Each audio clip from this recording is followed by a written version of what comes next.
যতদিন না পর্যন্ত স্বাধীন বিচার ব্যবস্থা নিশ্চিত করা যাচ্ছে ততদিন পর্যন্ত আমি মনে করি না বাংলাদেশে যে নির্বাচনের যে পরিবেশটি সেই পরিবেশটি নিশ্চিত হবে।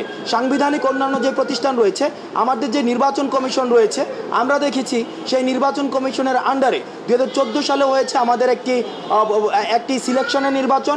আমাদের 2018 সালে যে নির্বাচনটি হয়েছে সেটি হচ্ছে রাতের ভোট।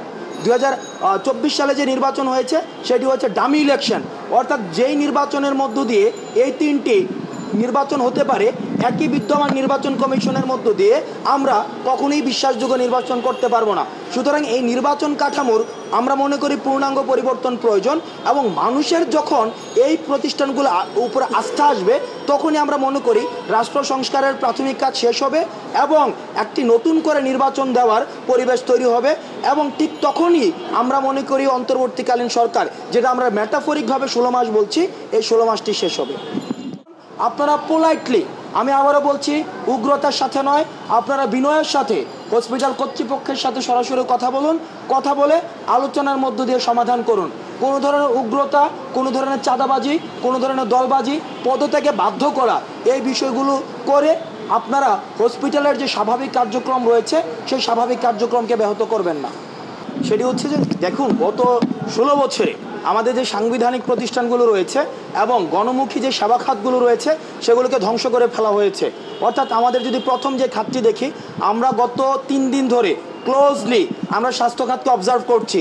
স্বাস্থ্য খাত কোনো গণমুখী খাত নয়, বরং ইন্ডিয়াকে ফ্যাসিলিটেট করার জন্য এবং প্রাইভেট মেডিকেলকে ফ্যাসিলিটেট করার জন্য স্বাস্থ্য খাতকে ইচ্ছাকৃতভাবে ধ্বংস করে দেওয়া হয়েছে। শিক্ষা খাতকে ইন্টেনশনালি ধ্বংস করে দেওয়া হয়েছে। গণপরিবহন খাতকে ইন্টেনশনালি ধ্বংস করে দেওয়া হয়েছে। একজন নাগরিক হিসাবে আমার প্রথমত স্বাস্থ্য খাত, শিক্ষা খাত এবং পরিবহন যেই খাতটি রয়েছে এই খাতটিকে যতদিন না পর্যন্ত গণমুখী করা হচ্ছে ততদিন পর্যন্ত আমি মনে করছি প্রাথমিকভাবে রাষ্ট্র সংস্কারের কাজটি শেষ হয়নি। দ্বিতীয়ত, আমার যে জায়গাটি পলিসির জায়গায়, যতদিন না পর্যন্ত স্বাধীন বিচার ব্যবস্থা নিশ্চিত করা যাচ্ছে ততদিন পর্যন্ত আমি মনে করি না বাংলাদেশে যে নির্বাচনের যে পরিবেশটি সেই পরিবেশটি নিশ্চিত হবে। সাংবিধানিক অন্যান্য যে প্রতিষ্ঠান রয়েছে, আমাদের যে নির্বাচন কমিশন রয়েছে, আমরা দেখেছি সেই নির্বাচন কমিশনের আন্ডারে 2014 সালে হয়েছে আমাদের একটি সিলেকশনের নির্বাচন। আমাদের 2018 সালে যে নির্বাচনটি হয়েছে সেটি হচ্ছে রাতের ভোট।